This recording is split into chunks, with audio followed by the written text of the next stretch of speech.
Oh, the best part about this recording is that you're going to hit the turtle noises in the background as well. Beautiful. Okay.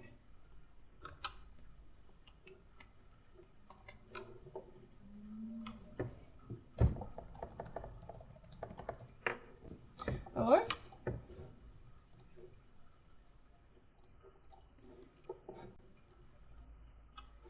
Hi, mir geht's gut. We are currently having a lesson on word position. If you'd like to join, then you're very, very welcome to. However, we are not going to be having any conversations for now. Nochmal? Leider nicht, das ist ein Unterricht. Weil wir reden hier nicht, wir lernen. Tut mir leid, ihr könnt... wir reden leider nicht, wir lernen.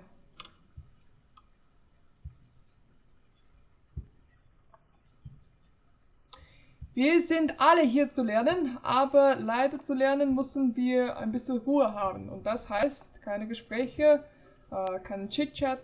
Wir lernen einfach und ihr könnt mich Fragen stellen, immer zu jeder Zeit, aber Gespräche führen wir hier leider nicht. Das gehört in Casual oder Practice Room oder die anderen Kanäle, die wir unten haben. Passt, danke.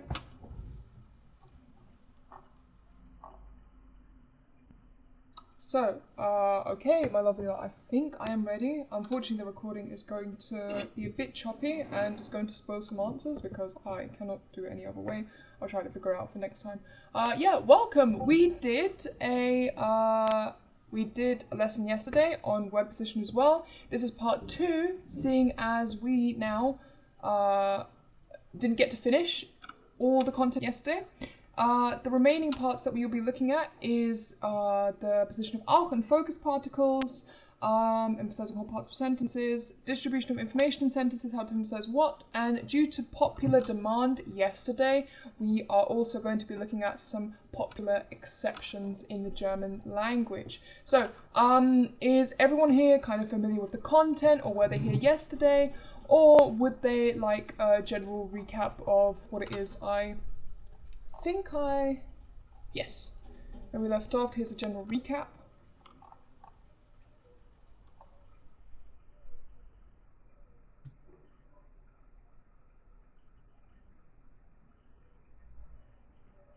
General recap. Okay, so what we did yesterday is we looked at German order, how German word order works very differently than the word order of English. English, for example, from the word order we can determine what the subject is, what the object is, and what the important information is. In German, it's radically different. Is subject and object and direct object, it doesn't really matter where they go, roughly. You can put almost everything in Position 1, apart from a few exceptions, which I can also cover later on.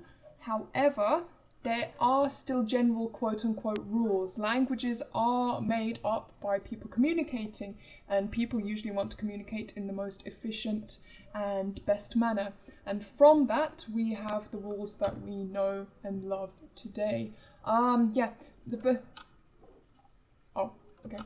Verb positions are relatively fixed, typically the conjugated verbs, so ich muss heute arbeiten, muss is in position 2, or the second position, with any remaining verbs being pushed to the end. One thing that I do want to stress is that even though I named the end position of the end verbs verb 2, it does not mean that you cannot have 5, 6 or 7 verbs at the end. You can have an insane amount of verbs at the end, and it still wouldn't make much of a difference. Typically, the maximum you will see in any normal context, unless a teacher is trying to torture you, is 4 verbs in a sentence.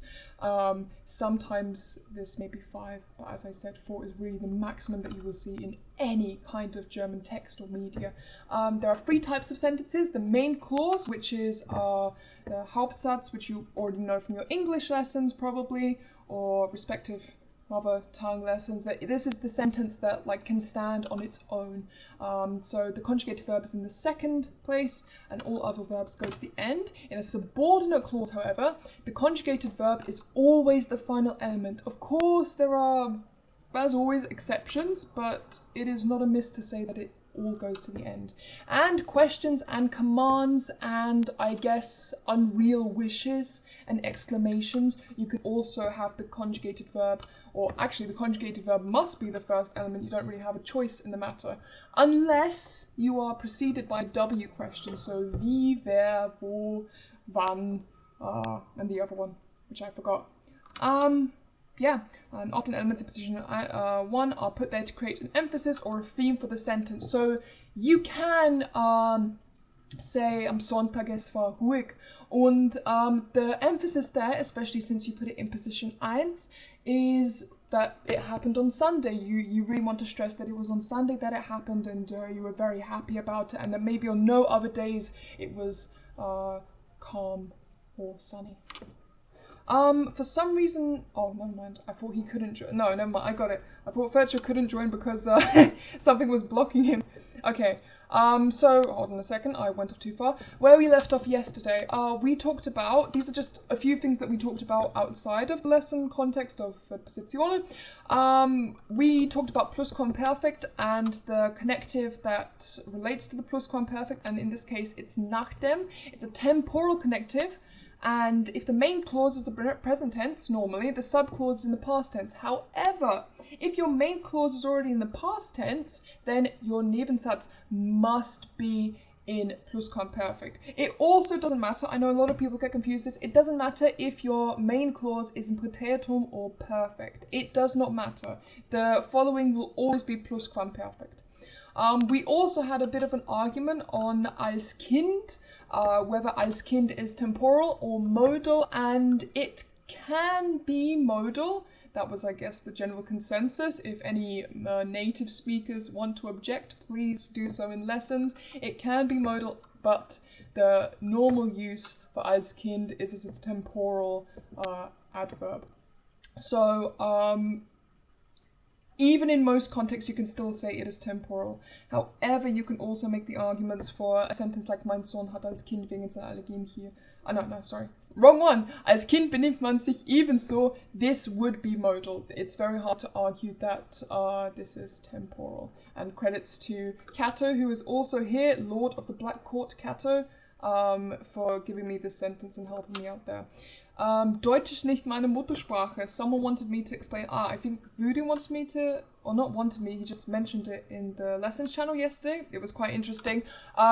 I looked around. I still cannot explain why this nicht goes here and why you can't move it around. I do believe that it's kind of awkward and clunky if you put nicht Deutsch ist meine Muttersprache or the nicht here, because just generally nicht in the first position is complicated. There was also theories that it's because sein is a particular verb. It could be. Unfortunately, as I said, I didn't find too much on it. I did spend a fair amount of time looking into it. If any native or someone incredibly good with the German language wants to butt in and explain to us why this is the case and why it can't be changed, maybe it's like a very, very simple grammar law that I've forgotten, please feel free to do so. Adverbs. This was also a pain in the ass yesterday. I added this bit on because there was a bit of confusion as to where adverbs can be used. Hold on, give me a second.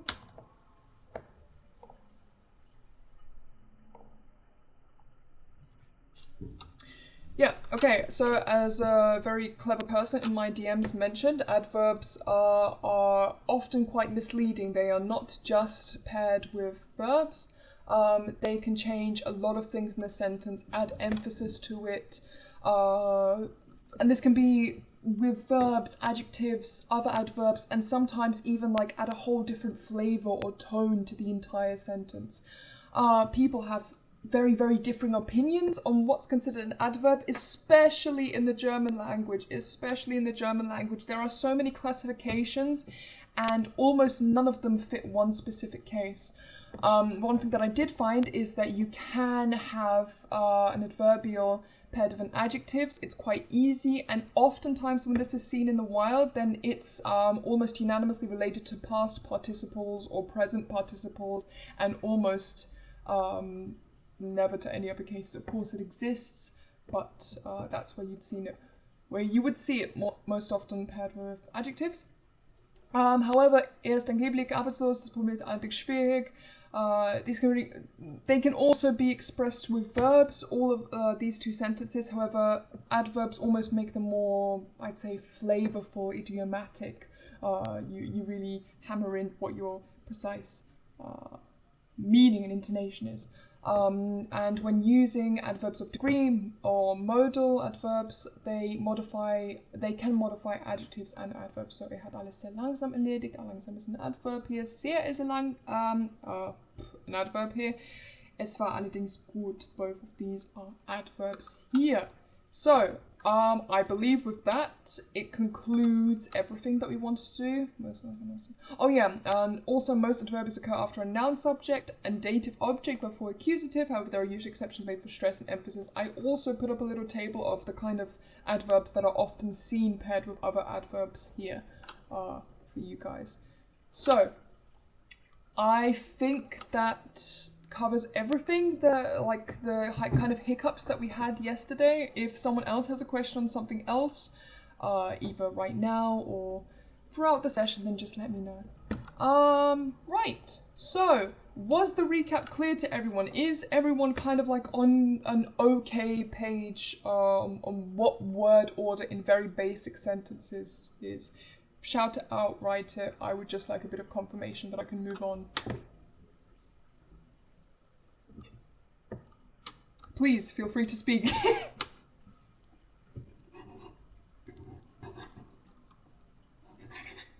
Well, Suzu, you speak for the people today. So I guess we're carrying on. You can also write it. It's fine. I don't really mind. I just would like a Y or a N to know. Right. So the majority is ready, or those who replied so far. We will carry on with nicht and other negative elements. There's not much to say about this here. This is basically what we did yesterday. It's placed near the end of a sentence before any adverbs of manner and verb complements except subject and object when negating entire sentences. So if there's a verb complement that must be the subject or an object, then it comes after. And if there are adverbs of manner, so I believe the ones that we saw here, außerordentlich, äußerst, bei näher, etc., etc., etc., so, schon, etwas, etc., then you put it before, oh no, you put it after these and adverbs of manner. Hold on. You put it before, excuse me, you put it before them. And nicht also follows all other adverbials. So after any other adverbials or adverbs or prepositions, etc., the nicht goes afterwards. Only if you want to negate the other sentences. As we also said before, nicht can also just negate singular parts, in which case this is absolutely not relevant. And an example sentence, sie hat damals nicht Klavier gespielt. Klavier is the thing related to spielen, and therefore it goes before Klavier. Well, sie hat damals Klavier nicht gespielt. Actually, that kind of sounds right, but maybe it's because I'm too used to colloquial speech. Again, a native can butt in and tell me if I'm wrong. And another interesting thing that you might also spice up your language, and this is really for the level Cs or the high level Bs who are looking up to make themselves sound more interesting and less like robots that only speak in main clause all the time. Unstressed nicht is often used in tentative or rhetorical questions. War nicht dein Vater eigentlich etwas enttäuscht? For example. So, auch und focus particle. The very good news of auch und focus particle is that they pretty much follow the same structure as nicht.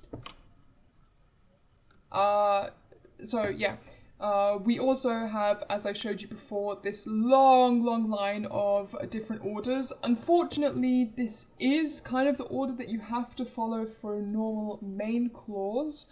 Other clause rules apply if you are saying something else, but yes, accusative, temporal, causal, auch modal nicht, modal local. One thing that's interesting, if you want to say auch nicht, then auch also obviously comes first. So you would have auch here and nicht right next to it. Ihr könnte mein Vater gestern dank deiner Hilfe auch pünktlich am Bahnhof abholen. Yeah, this also only applies if auch applies to the entire sentence. It has exactly the same rules as nicht. And similarly to what we saw yesterday with this lovely cascading ribbon of nichts, we also have a cascading ribbon of auchs. And of course, just like nicht, the stress follows, or the object that is highlighted or being emphasized follows directly after auch. So, auch ich schenke dir dieses Blumen zum Geburtstag, nicht nur er. So, it would imply that she's receiving flowers and you are also giving her flowers, not just him. Ich schenke auch dir dieses Jahr Blumen zum Geburtstag. Change the context of the sentence entirely. Now, not only is this person receiving flowers, he or another person, male, is also receiving flowers for some reason. Ich schenke dir auch dieses Jahr Blumen zum Geburtstag. Implies that it happened before. Ich schenke dir dieses Jahr auch Blumen zum Geburtstag means that he or you have already gifted something to this person already. Und ich schenke dir dieses Jahr Blumen auch zum Geburtstag. So there was an occasion where he or you or she has given the person being addressed flowers, and they're going to do it one more time because why not? Other Fokuspartikeln can also take this position, so ebenfalls ebenso gleichfalls nur bloß lediglich allein. I don't think I have to read it, you will have access to the slide anyway. The unfortunate part is they can never remain in position 1 by themselves. They always have to be followed up by what is being either negated or emphasized.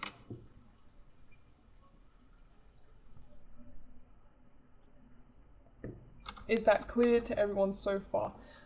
Except from Aram. Aram, I'm sorry, I just don't think your brain is cut out for this lesson. It sucks, but yeah, sorry, man. Alright, a position of complements. So, we're moving right on. Actually, hold on a second. Let's do an example.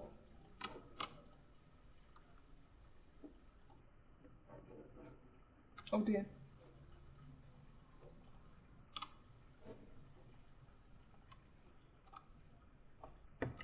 I swear I was better prepared this time.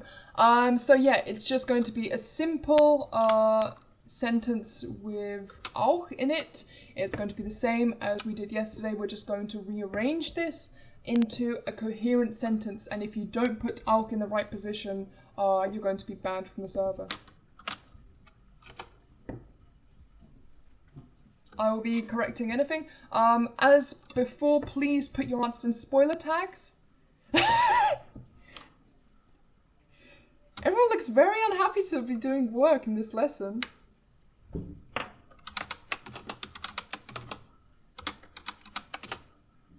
This is these two lines go before and after the thing that you want to spoiler. You won't embarrass yourself, I was joking, it's completely natural. I will leave up the, the auch im Fokuspartikel table up, and you guys can feel free to use this as a point of reference. We are negating, oh yeah, I'm sorry, I forgot to mention, we are negating the entire sentence.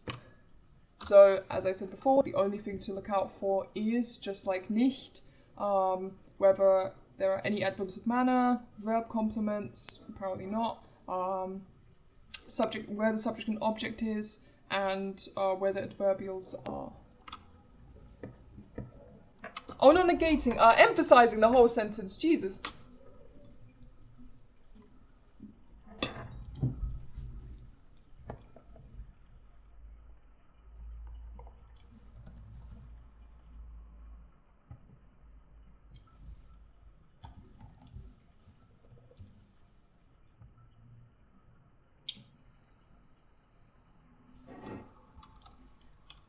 Yeah, sorry, so one thing that I might have wanted to emphasize is this lesson is for level Bs and level Cs. You are still very welcome to join. I'll just tell you what now it means now. Selbstständig means independent. And in der Zukunft means in the future. Zukunft meaning future.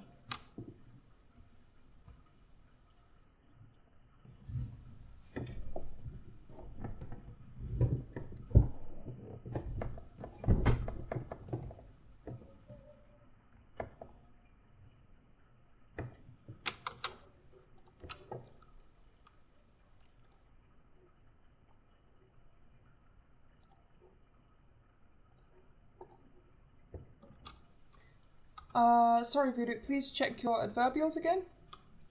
Oh, of course the wrong one. Yes, sehr gut, Sue.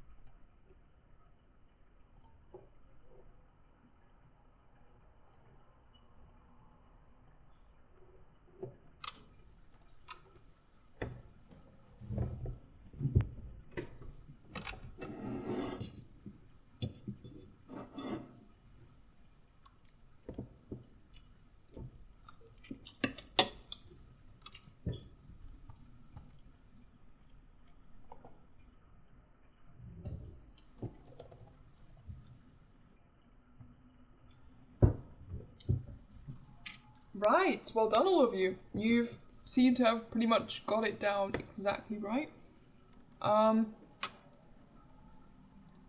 In that case, we can probably follow on with this. I'm actually like wondering how well I structured all of this.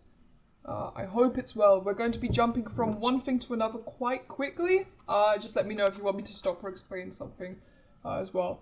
Also, just feel free to shoot questions in the lessons channel anytime you want. If anything doesn't make sense, whether it's the meaning of a word or some other grammatical concept that's not related to this, I'll try to explain as best as I can.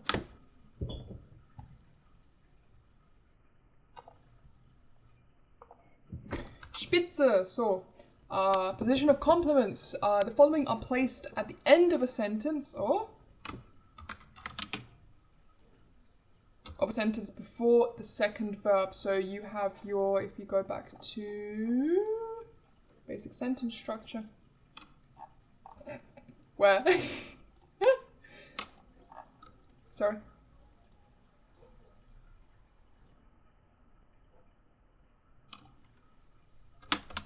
Dankeschön. Aber bedürfen ist eh richtig, auch wenn es eine rote Linie gibt, gell? Naja, hoffentlich. Before the second verb, what I mean by that, for those who weren't here yesterday, where did it go? Here. So, by second verb position, I mean the Ende Verb 2 or Verb Teil, where you have your conjugated verb, which is the main clause, this is not comprehensive, where you have your Position 1, Position 2, the conjugated verb, and then your end. This would go right before. So in this Position 3, where we usually just like threw everything in and we didn't care about the order and we didn't care about what was going on in here. Now we care a bit. Now we want these things to be right at the end simply because they make sense to be at the end most of the time. And yeah, they simply belong there for the sentence to make sense and to sound coherent. Yes, so genitive objects, weil die letzten dringend eines Arztes bedürften. Eines Arztes is of course the genitive object, and you put that at the end, even in a Nebensatz. Prepositional objects, so sie hat lange in der Halle auf ihren Mann gewartet. In this case, it was just the same that we saw yesterday on this table, where now it's a verb plus object with preposition. So freuen auch und sich freuen auch und warten auf eben is very much present here, and it's in direct connection to the verb gewartet, and therefore it goes at the end as well. The same almost applies naturally to places with verbs of position. So befinden, for example, is position. I can't think of another one this time. Excuse me for that. Er befand sich plötzlich in Bielefeld. the location for a verb of position is naturally some of the most important information in a sentence, and therefore it gets shoved right to the end. Same thing goes with directional components with verbs of motion. On a verb of motion, the thing that is important is the motion itself. So, in this sentence, sie ist mit ihrem BMW zu schnell in die Kurve gefahren. In the Kurve is naturally the direction, and gefahren is the motion. Naturally, they belong together. And the complement of copular verbs. So, sein, werden, bleiben, heißen, ich heiße Mike, oder ich weiß nicht, ich würde in der Zukunft Fußball spielen. Yeah. Oh no. No, never mind. No, that was terrible because this was the auxiliary there. Ignore what I just said. Sie wird plötzlich blass. I think this is with an S set, or am I wrong?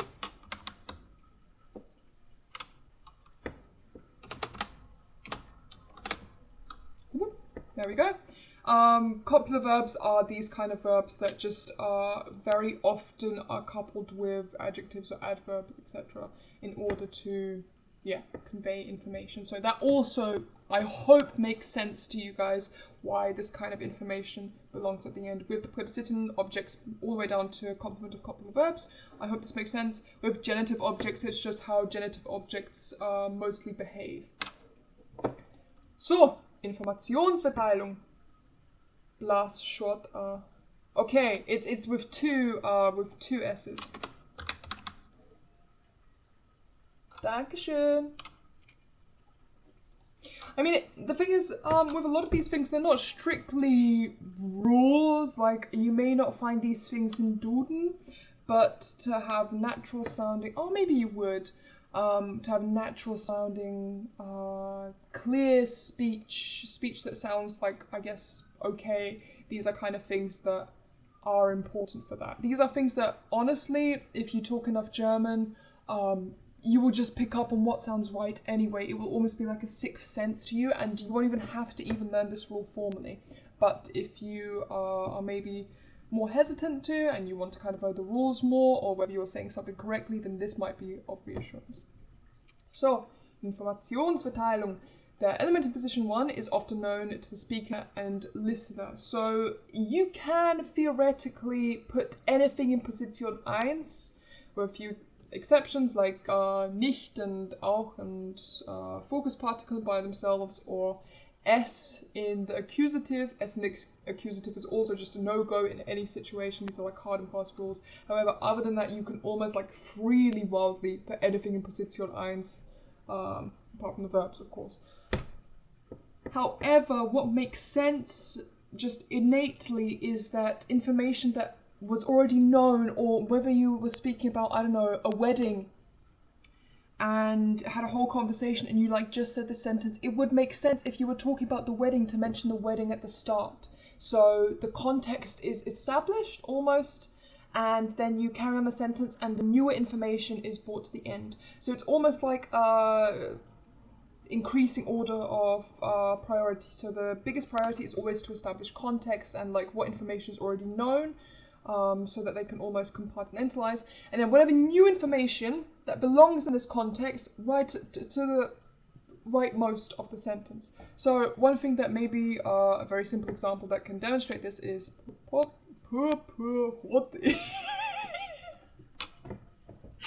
Nobody commented on that. Ist ihr neues Kleid? And ihr neues Kleid ist, let's just say rot. Ihr neues Kleid ist rot.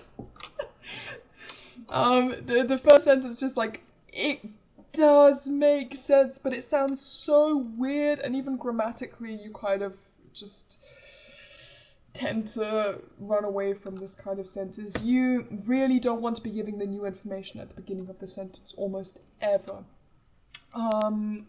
Yeah, it sounds a natural start sentence with an indefinite noun, as they normally involve new pieces of information. Like, that's the only reason why you quote-unquote can't. To overcome this, a dummy subject, S, is used to shift the subject further along the sentence and give a heavy emphasis to the important information. So, viele Gäste kamen is like really, really weird. So instead you just go es kamen viele Gäste. This, like, honestly serves no other purpose but to put viele Gäste into Position 3. No other purpose. Es kamen is also, like, quite weird by itself, depending on context, I guess, but that is its only purpose. It exists to give this meaning and emphasis. Es möchten Sie jemand am Telefon sprechen, which also might sound a bit weird. I'm not quite sure if this is veraltet or just like not used as much anymore, but in this case it also is correct. And generally elements with a strong connection to the verb also go further to the right of the sentence. So as I said here before with complements, anything that just has like an innate connection to the verb, where like it isn't like extra information, that like it can simply be written by itself with the verb, with like a subject, and make total sense in terms of what you're trying to get across, then that would be this stronger connection, have the strongest connection, and therefore go to the rightmost of the sentence. So, order of verbs at the end of a clause. So, we have all these like huge numbers of information. We have all these like rules on auch and nicht and temporal, tecamolo, if you didn't remember, was the temporal, causal, modal, local. We have all of this, but even still we have a shit ton of adverbs and prepositions and we don't know what to do with them and we're really, really stressed out. Oh, hold on. No, wrong one. Order of verbs at the end of a clause. If we have multiple verbs, which can happen, as I said, you can have 4, 5, God knows if third is giving you a question on the passive, you may even have 6 verbs in your unholy sentence. Things become tricky, and there are rules to that as well. Now, what's interesting is that in some dialects in Germany and in Austria, some of these don't apply, and I will explain which ones they are further to the end. So in main clauses, questions, commands, the auxiliary verb comes after the main verb. So the auxiliary verb is worden. So if you want to form, I believe this is passive in the perfect passive, right? Someone correct me if I'm wrong. Ist and worden just goes together innately. It's just the part of the what do you call it? Formation of the passive. So these two are connected. Ist is your conjugated verb or finite verb, and it comes at the start. And worden, because it's the auxiliary verb, the one that's just innately connected to it, always goes to the end, with your main verb, the erklärt, the one describing the action, coming just before it. Sie hat in voriges Jahr schwimmen gelernt also follows the same structure. So this is a main clause, your finite verb comes here at the start, your auxiliary verb comes here at the end, and in subordinate clauses, the finite conjugate verb usually follows all participles and infinitives. So in a subordinate clause, just like with everything else we've seen so far, the order is completely switched around, and this conjugated verb is again at the end, keeping the same order. Now, if you have 2 infinite verbs, which happens quite often, especially with modal verbs like müssen, können, sollen, very, very often, then the finite conjugated verb comes before both. So it's almost like, even like whatever this is, you also have, instead of here in the last position, you have the finite conjugated verb going before these two. I believe this is pretty nuanced and pretty complicated, and a lot of the time you will not know or need to be able to do this, because there are other ways of explaining what you want to get across without being so fancy schmancy and using a shit ton of modal verbs. However, once you get to the point where you do learn about complex modal verbs, once you get to the point where you learn about passive, then these things are also just innate in you. You also kind of have a feel for what sounds right, simply because of all the different content and media that you're consuming. And here's another thing: in Austrian German and some some dialects of German, mainland Germany, cough cough, Bavaria, the finite verb comes between the main verb and the auxiliary. So they're weirdos. and they have the main verb, and they have their auxiliary verb, and for some reason they put the conjugated one smack bang in the middle. This doesn't sound great. I don't like it, but there you go. That's Austrians for you.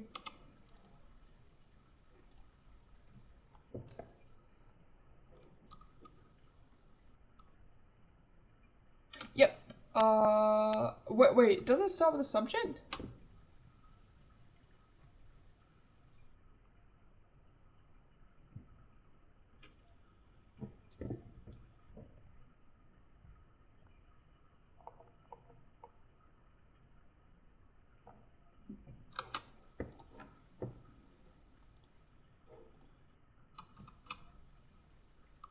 Okay, fair. And that's... So you mean in this last case, right?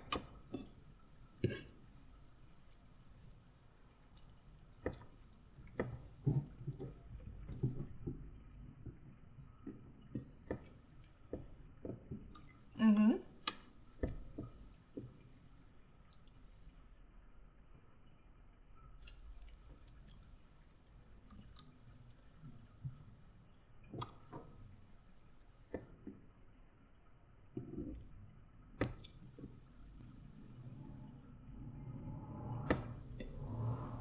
Mm?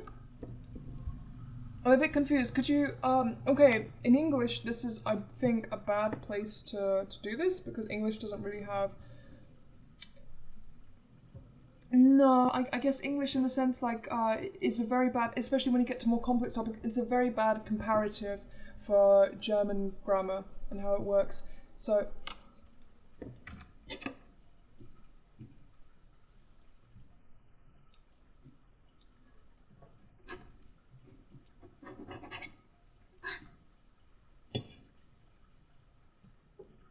Mm-hmm.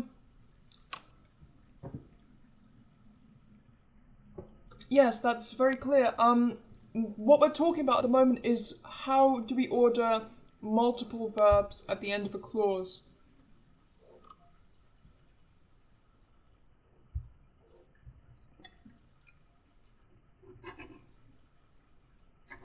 Okay.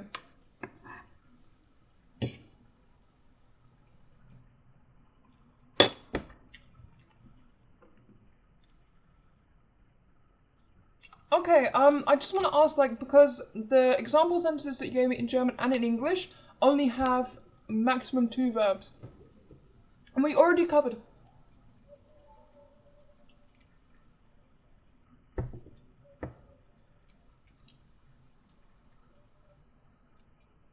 clause, sentence. I'm very sorry. Oh, sorry. I'm very sorry for interrupting. I just don't want to cause confusion. I want to be clear that what we're talking about is when we have 3, 4, even 5 or more verbs in a single clause, and how the positioning of that changes. The unfortunate problem is that I don't know if we're on the same page, because the example sentences you've given me have 1 or maybe 2 verbs, and we've already covered all those cases. No, it's okay. I just wanted to know if I made a mistake or if I missed out something, because that would be interesting if the subject, however, I read a lot, and so far the only thing that has been pointed out to me for if we say den sie fallen hat lassen, is that it appears in Austrian German.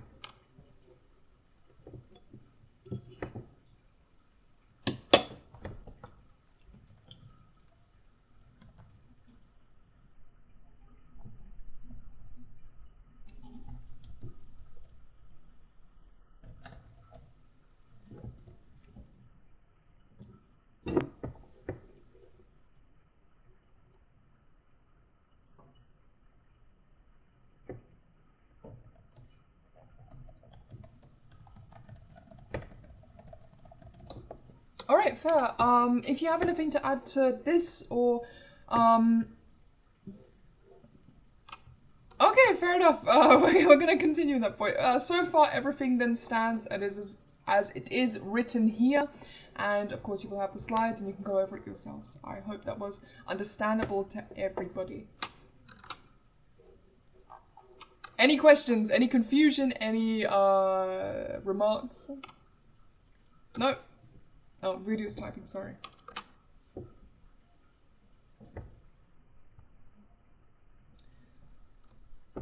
I am live streaming, so if you click on my name and you look at the slides, maybe that's where the confusion comes from, because I was talking about this slide, what we were learning about. I will answer those kinds of questions at the end of this, because I believe we've already taken up a lot of time talking, and I would really like to move on with the lesson. It's okay. Perfect. So, moving on to the next topic. Ooh, have I got examples for the previous topic? Ooh.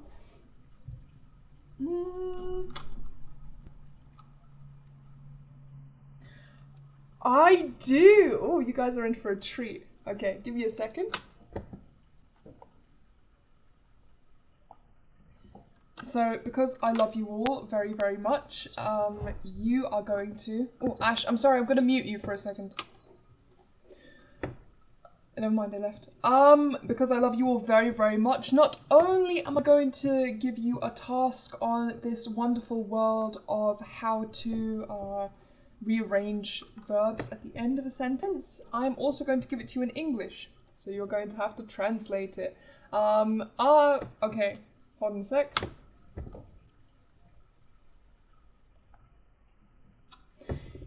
Yes, are there any words from this sentence that people aren't sure about? So how to translate child, should, no, this. Any individual words that people are unsure about? I actually might get a lot of hate for this, simply because of the fact that it is not always clear what a translation is or should be. There are technically multiple answers, especially when we're doing something so, I guess, high level.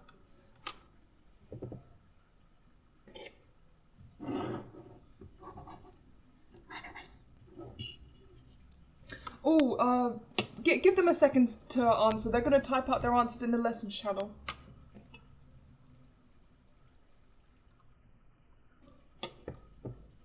It's okay, no worries.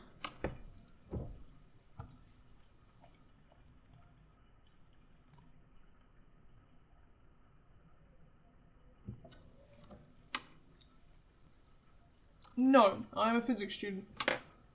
And also, once again, I'm asking quite politely if we can save this question for the end of the lesson, simply because there are about 20 people in here and I don't want to take up their time. It's fine. Voodoo, I'm sorry, I keep calling you out. Look at the English sentence again. Just one more time, because I think one of the verbs you got confused with. But it is correct. Baguette, yeah, well done.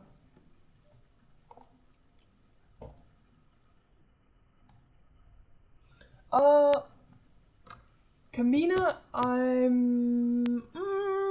have to, maybe like, yes, I guess it's correct, but have to, let's pretend that it's like emphasize. So even a child should have to know this.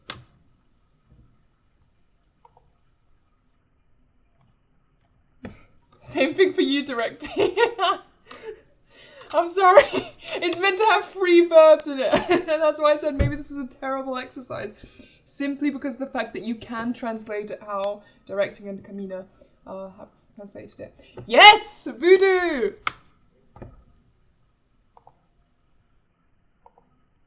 Sehr gut gemacht.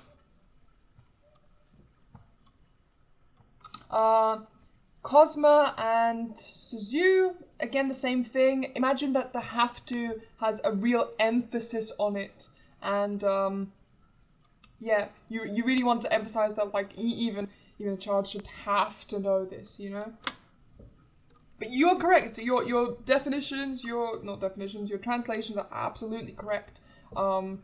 My, I guess, goal with this is to make you see how to how to arrange those kind of sticky situations where you have multiple verbs.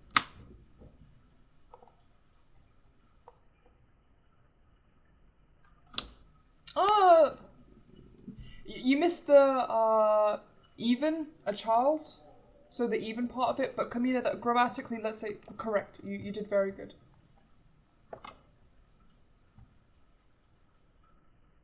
You spoiled yourself? Sorry, you're getting banned.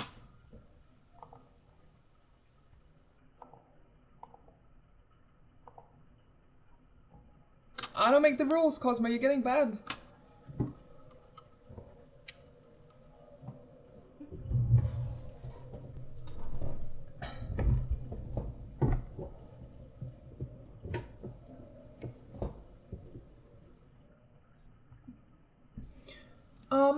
Would you need me to explain it again?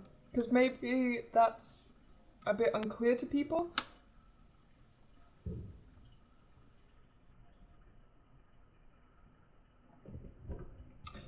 Calra, unfortunately, the positioning of your verbs isn't quite correct.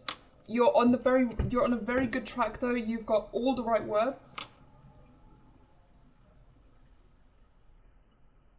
Just take a look at maybe at the slide again, and in particular, hold on.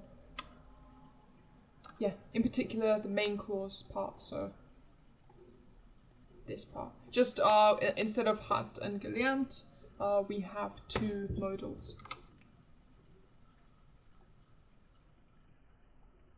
Unfortunately, the two examples that I have here are not to really be followed as they're for Nebensätze or subordinate clauses. So try to stick to the main clause rules because that will still apply. So something like this.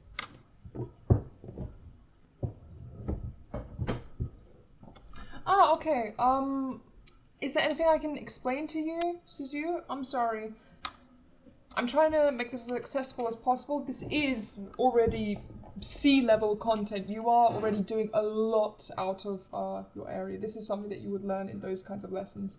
Maybe earlier if your teacher's a sadist.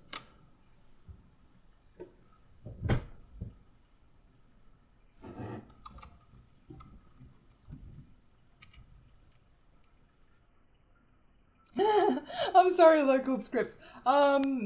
Please don't stress about it. Marcus, as I said, the stress here is really on the have to. So have to is an important part and also signifies that another verb is needed here. And also, please try to put your answers in spoilers so that other people don't see them. And yeah, I can give individual critiques. The side verb. The side chick verb.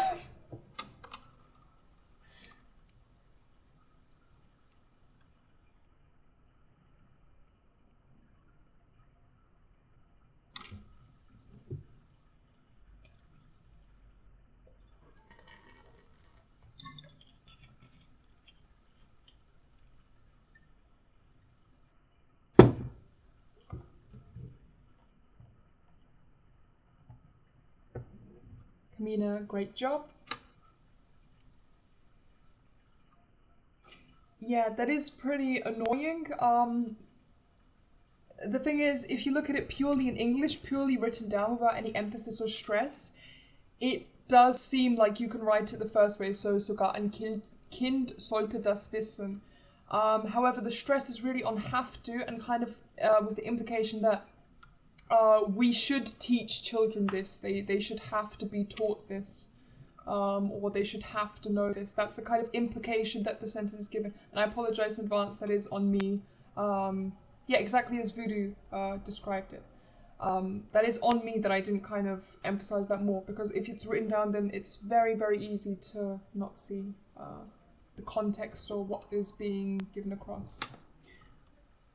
As I said, when we get into more complex topics, it doesn't really become about grammar like the verb goes here, this goes here. I mean, yeah, it does, but you also are kind of adjusting your language so that it becomes more human, let's say, so that it has emphasis and stress and feeling and emotion behind it, and different kinds of, different kinds of intention. So, very well done, everyone. Is that clear to everyone so far? Any other things that we'd like to go over or talk about?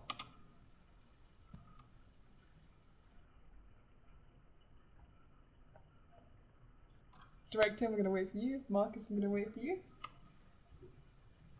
Marcus, local script. Yes, sehr gut, Kara. Sehr, sehr gut, Kara. Oh shit, wrong emo. I'm sorry, I'm not angry at your response. Will recording be available later? Yes, the recording will be available later. However, please don't panic, I'm not recording anybody's voice. It's just my local mic input. Alright, very, very good. So, Kinder, coordinated main clauses. So, these are kind of two Hauptsätze, or two things that can be split into Hauptsätze that are being brought together by connectives like aber und oder. We saw the same thing yesterday, just there are a few also kind of funky rules that go alongside this. So the verb remains in the second position for both clauses. So you usually have a Hauptsatz connector, as we saw here. Oh, actually, was it Hauptsatz? I don't even remember anymore. Main clause connectives. So Hauptsatz. Yeah, okay. So with connectives, you have this kind of Hauptsatz, comma, your connector, and it kind of like has to take up Position 1. However, with these kind of connectives, so and, oder, I think maybe even aber, yeah, aber, you don't have to put the connector here in Position 1. You can also just put your normal subject, object, etc. Here. So, mein Vater backt gerade einen Kuchen und meine Mutter schreit die Kinder den Nachbarn an. I hope it makes sense how this is just completely normal order. This is subject 1, your first conjugated verb, the middle information, the connector, and then it carries on just to the same order. You do not have to have the connector and schreit die Kinder den Nachbarn an.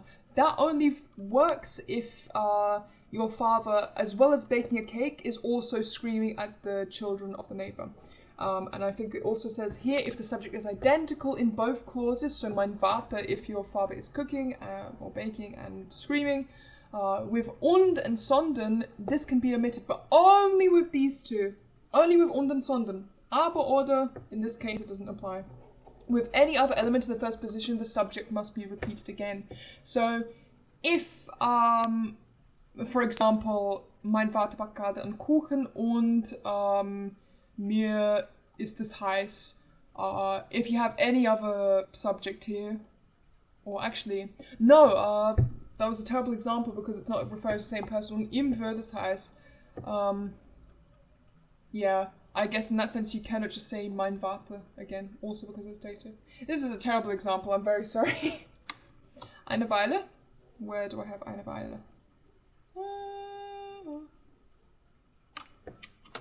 Dankeschön. Du hast voll recht. Sehr gut.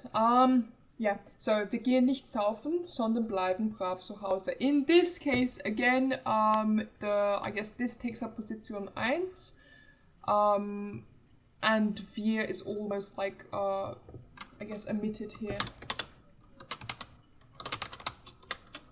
Sondern wir bleiben brav zu Hause. Of course, you can say wir. You do not have to get rid of it, just if you want your language to sound natural and not repeat too many things and maybe save time, then you can omit it. If an element other than the subject is in Position 1, it can be left out in the following coordinated main clause and still be understood to be applied equally to all of the following ones. So, say you have all this information here, and you want to put the subject inside of the middle of the sentence because you're funky, and you want to take out a piece of information out of all these things that applies to all of them. So, bis zum heutigen Tag, to this day. You want to say that like something happens to this day. Beschimpfte der alte Mann die Immigranten und wusch seine Kleidung nie. This means that these things have been going on for a while and up until now for this entire sentence. You do not have to repeat bis zum heutigen Tag. I mean, you can. Und bis zum heutigen Tag wusch seine Kleidung nie. Absolutely, but you don't have to. You can condense things very, very nicely. I hope you also see how this is quite self-explanatory. Yes, however, if the initial phrase does not need to be applied to the second clause, it emphasizes such, the subject is placed before the second verb. So, if you do not need to, if you don't need to have this thing applied to the whole sentence, then simply before the second verb, before whoosh, just apply the subject again. And if two clauses have compound tenses with the same auxiliary, this can also be omitted in the second clause too. So, nachdem ich Tee getrunken und eine Weile gelesen hatte, machte ich einen kurzen Spaziergang. So we see our good friend nachdem. We know this is the Nebensatz, so everything here is in Plusquamperfekt, because in the Hauptsatz you have just your normal Präteritum, Jesus, I'm sorry. I don't know what's up with my voice today.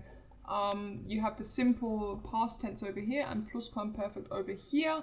You can put hatte after getrunken and also after gelesen, but you can also just omit it here. Unfortunately, you can't just say nachdem ich Tee getrunken hatte und eine Weile gelesen. That sadly doesn't make sense. You can, however, push everything to this place. Exceptions. Finally, we come on to exceptions. This is the last part of our lesson today. Up until now, everything clear?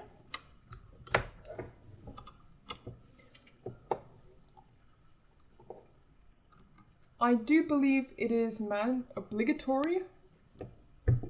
Could I explain why? I think generally separating two Hauptsatz, unless you go with aber oder, I think it's only with und actually that you don't have the comma. I think that is the only connective. Please correct me if I'm wrong. Your ich mag ihn, aber mag mich nicht. You'd also have a comma before the aber. Maybe oder is as well. Das oder das. Ich kann heute gern aufräumen oder ins Park gehen und Fußball spielen. I think for no comma for oder, yeah. Und and oder are the only two connectives in the German language, I believe, where you can leave it out, where it can just be omitted. And in colloquial speech, because Germans usually don't have time for commas when they're talking to friends. Yeah. Exceptions. So, just a few funky ones. Das can often be omitted. There is a whole different, I guess, field to go into when we're talking about words that can be omitted and ways that these kinds of sentences where it's almost like two Hauptsätze can be legal or make sense. But das is, I guess, the most common one. So if you kind of like see something like this and you're thinking like, hang on a second, that doesn't sound right, you'd be right, but coming from a native, there are lots of exceptions to this rule. So I think hören, glauben, things like that, you can automatically leave out the Nebensatz or the connector or anything like that. And das is the most popular one, which is why I've put it up here today. You may look at the sentence and think like, hang on a second, this is terrible, you have to have a das there. And yeah, you can. Sie glaubt, dass sie ihn gestern in der Stadt gesehen hat. And you can also say, sie glaubt, sie hat ihn gestern in der Stadt gesehen. Both of them are completely valid. Both of them are absolutely fine. I'm pretty sure you could also write this formally if you would like to. Unless you want to sound like a fancy ponce. And conditional clauses that omit the wenn and comparative clauses follow grammar similar to that of imperative sentences. We saw this all the way up at the beginning. I'll go back to it.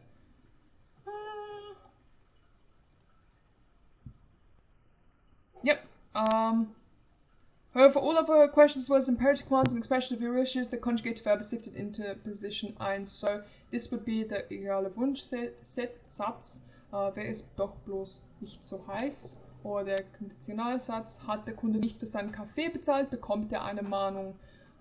This is where you can honestly fuck Position 1. You don't need Position 1. All me and my homies, we hate Position 1. You can leave it out, but only on these conditionals, only when the connector wenn would be appropriate or you're comparing something. So Just we saw above, hätte ich Zeit, so würde ich gern mit Ihnen nach Italien fahren. And yes, the conjugated verb is pushed at the beginning. So, I guess you could also say like, oh, it's an adverb. It's there in, I guess, position 0 in order to add flavor to a sentence. Speaking of position 0, actually, no, position 0 is the very last one. Speaking of position Ende and verb 2, under certain conditional elements, under certain conditions, elements can be placed after the final verb. So it's not only that you have it like here, for example, where you have the end of verb 2 or the verb Teil, where you have your second verb, your auxiliary verb, or your, I forgot what it's called, trennbare part of the trennbare verb, trennbares verb.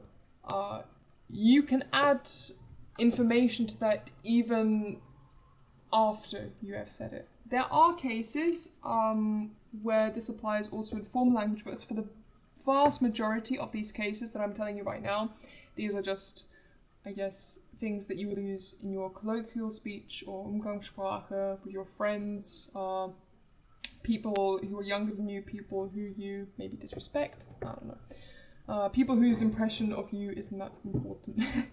So, sensitive clauses enclosed with another, for example. So, embedded clause, that's what it's called in English, right? German doesn't really have embedded clauses. It is preferable a lot of the time in German. Well, okay, that was false. German does have embedded clauses. However, a lot of the time it is preferable in German to not have an embedded clause. Yeah, it is still preferable to complete one clause before beginning another. I am exiting. Goodbye, Vic. We love you. We will never forget you. So, ich konnte den Gedanken, dass wir ihn betrogen hatten, nicht loswerden. So things like that, yes, it's valid, it makes sense, however, it sounds a bit uncommon in German. It's very stylistic, I'd say. Infinite clauses or zu clauses are also an exception. So if you have a zu clause, you also don't have to have a comma here. I guess like the rule should actually be that you don't have to have a comma here. Sie haben beschlossen, Komma vor dem Rathaus zu warten. Actually, no, that doesn't make sense. Yeah, just a zu clause with just your one zu here. You don't have to have a comma there. That also is quite fine. In colloquial language, you can also add things last to dramatically emphasize or even as an afterthought. So, ich habe sie dort heute gesehen in der Stadt. So, you do not have to remember all of these grammatical rules. If you realize you've missed out a piece of information, no German will expect you to start your sentence from the beginning with the appropriate amount of information. Save time, just bung on the extra information at the end. And adverbials with the form of prepositional phrases, prepositional objects and adverbs, they also apply here. Zum Beispiel, Hallo, ich rufe an aus Wien. So you can see here that ich rufe an, this is anrufen, it's split into two parts, and then we have our ugly little aus Wien here today. These are also colloquial speech constructions. For adverbials with form of prepositional phrases, for prepositional objects, only very few can, I guess, pass. I could give you all a comprehensive list. I do not think it will benefit you. If you would like to see something close to a comprehensive list, then I would highly recommend reading the Hammers German grammar book, or even looking at them online if you are desperate for that list of the exact prepositional phrases and objects that can be used after a sentence is done. But it doesn't matter. In any case, it's colloquial. Yeah. One thing, for example, that wouldn't make sense or would sound a bit like weird. Ich habe vor dem Bahnhof gewartet auf meine Freundin. You could say that like, oh, I forgot to say auf meine Freundin. I forgot my girlfriend existed, and that could be your justification. And that'll be fine. It's colloquial speech. We're not writing a speech for the president. But it does sound a bit weird. And du solltest dich nicht so sehr freuen auf diese Entwicklung. So, auf diese Entwicklung, absolutely fine that it's there. It sounds pretty much normal. And as you can see, like the prepositional object auf is almost exactly the same. And as a last part, for things that can go on the end of sentences, simple adverbs can also be excluded. Temporal or locative or I believe even some modal adverbs you can absolutely push to the end. Aber bei uns hat es Spätzle gegeben heute. And for the last bit of exceptions, ladies and gentlemen, we are almost finished. I hope you're not too tired of my voice. Just as a safety precaution, I'm going to ask anyone if there are uncertainties, questions, anything that you would like me to answer, anything that I've spelled wrong, you do not like this girl in her dirndl or this guy in his lederhosen, you don't think it's an accurate representation of the German language, please go ahead.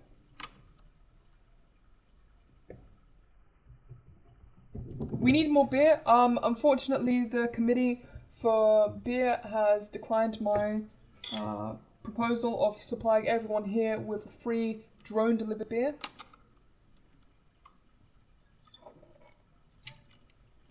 Germans around me look like them. What kind of Germans do you have around you?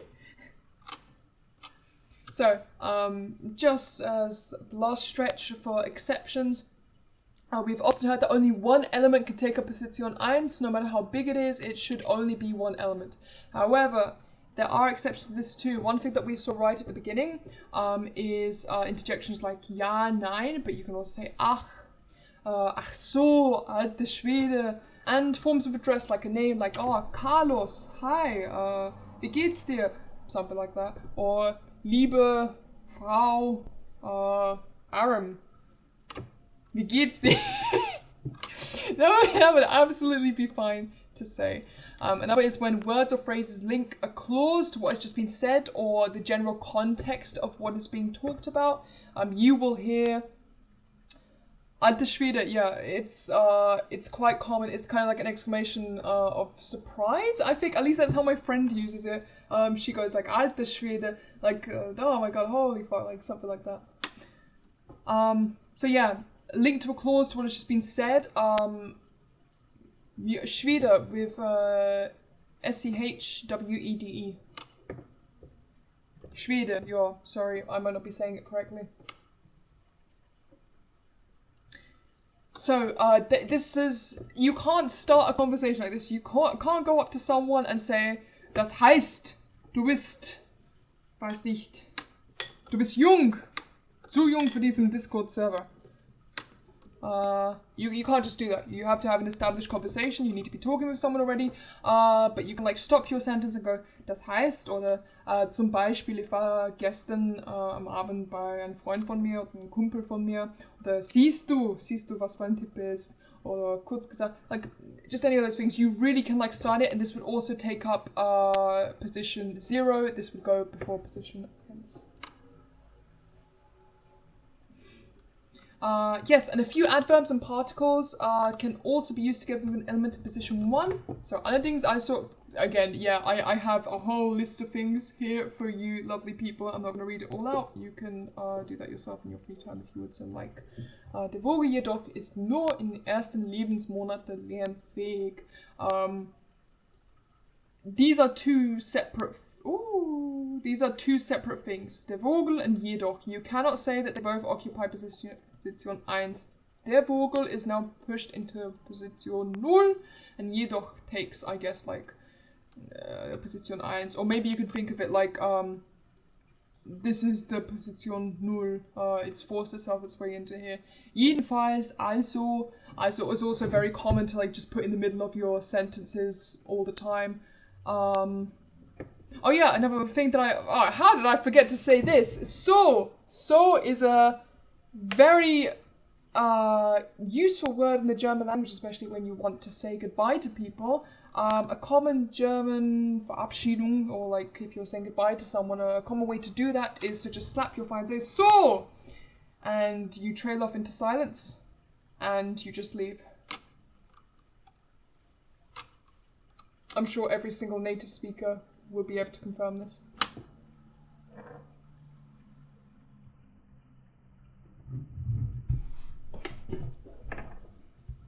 So, and finally, you can also highlight an appropriate element and add it to position 0, referring back to it in your clause via pronoun in position 1. So, if you kind of like want to draw a connection, kind of like a David case, you can say, Ja, als ich davon hörte, da war es schon zu spät. The S in here refers to als ich davon hörte. Actually, like, it might be a good idea for me to emphasize this with some lovely colors.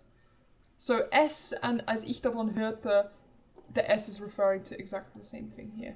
And der Bertel, dem traue ich ja alles zu. So, oh God, the Bertel, he'd get up to this kind of nonsense, this mischief. Der Bertel and dem, it's exactly the same here. So, wir kommen zum Ende unserem Unterricht. As I said before, you will develop a sixth sense for word order. And what sounds natural and what is right as you go along. It will just be this kind of gut feeling in you. You will just know what to say when, and even so, then I'm sure people on who you're talking to or who you're writing to will be able to correct you. Please don't stress about learning all of these, especially the things that we have just done now. These are really, they're exceptions. They come with really not just knowing the language from classrooms, they come from knowing the language innately. They come from really having a deep familiarity and a way to express yourself confidently in them. Do not stress, this will come in time. You will learn absolutely everything just intrinsically, innately. I haven't put a lot of things in here that exist. I haven't put a lot of the adverbs or a lot of the different types of verbs. I do not think I need to. I think this is the most comprehensive explanation I can give. There are probably other things that I missed out that I just like have never seen myself, for which case I apologize, but I also would like to think that if I haven't seen them so far, then they just simply aren't common enough to be talked about here. Yeah. Big leap.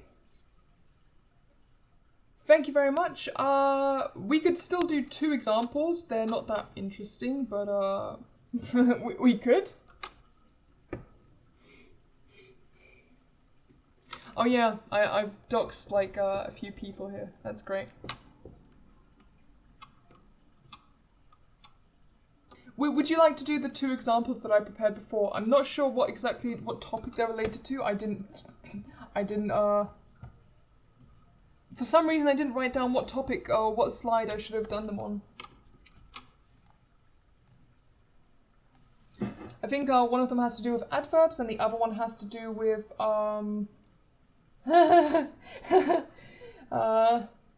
yeah, another one just generally has to do with like long sentence, figure out where the wrong word is. Would you be interested?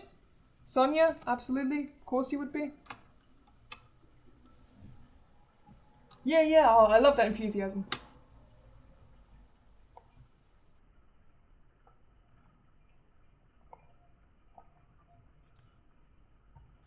So this is just a general put it in the right order.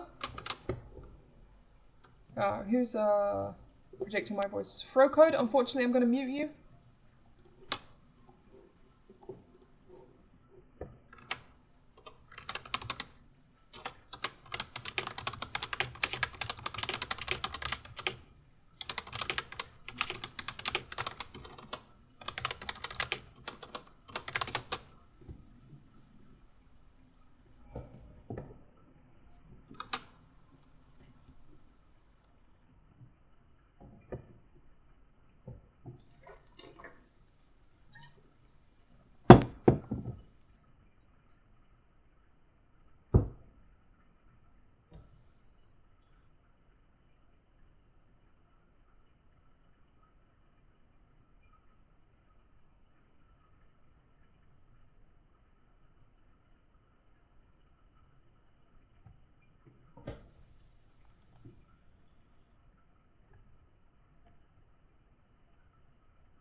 Nicely done, everybody.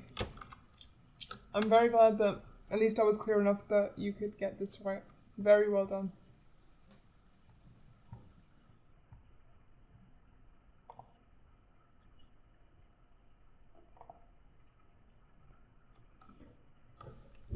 Erin, fantastic. Yeah, you saw it.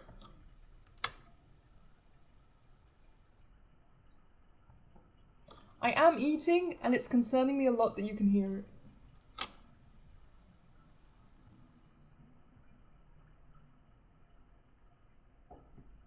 Needful flexing on us with his vocabulary. Hey, they got the grammar right. Tartarus! My love, my lemony love.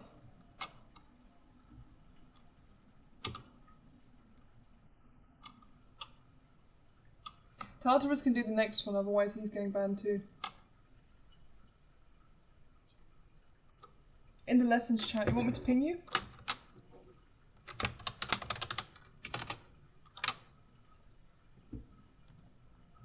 Alright, very well done, everybody. Oh, directing, sorry, your German's very bad. I'm so sorry, we can't let you stay on the server. Goodbye.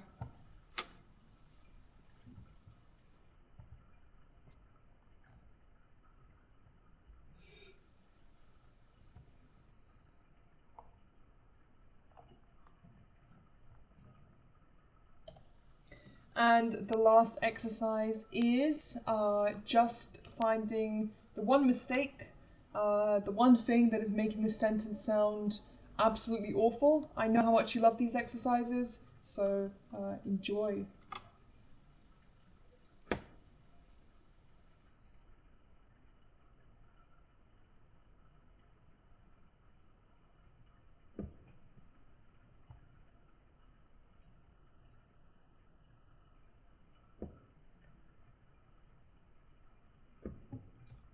By the way, I just realized, to those of you watching the recording, I will not be able to move my webcam over to my turtle, but I will post a video of it in the lessons channel.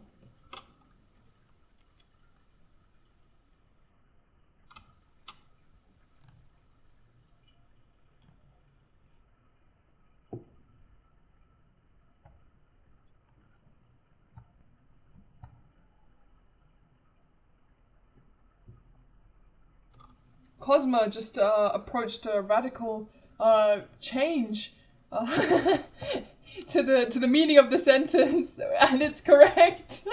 So what can I say? Yeah, it's correct. I guess the Aufgabe was to just move täglich.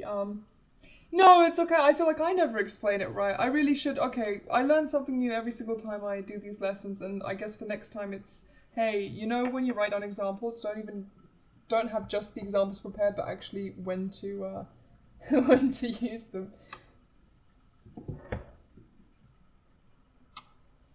Oh wow! So oh my god, everyone's adding like some new twist to the story. So Frau Polpette is now the cause of the uncertain situation at the institute. I can't believe Polpette would do this to us.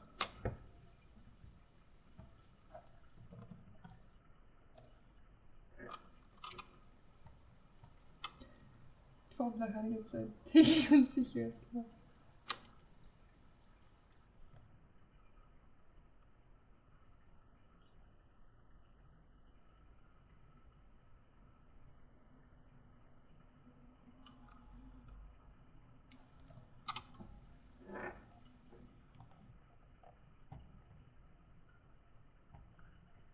Ding ding, well done directing. I'm gonna post, I guess, my solution now.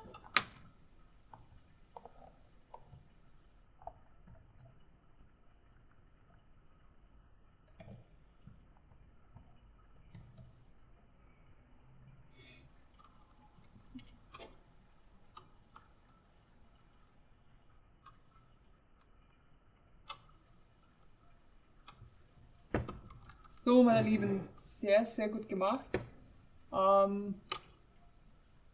glaube, wir sind jetzt wirklich zum Ende gekommen. Vielen lieben Dank, dass ihr alle dabei wart. Es war sehr lieb von Ihnen, eure Unterstützung, die Rückmeldungen, die ich meine DMs bekommen habe gestern. Das war sehr hilfreich. Ja, ich habe euch lieb und zum Schluss. Actually, can you hear this?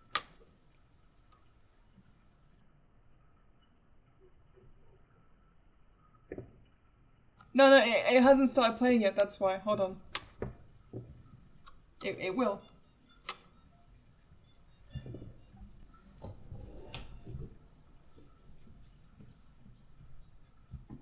Congrats! Congrats on learning word order! You did it! You guys did it!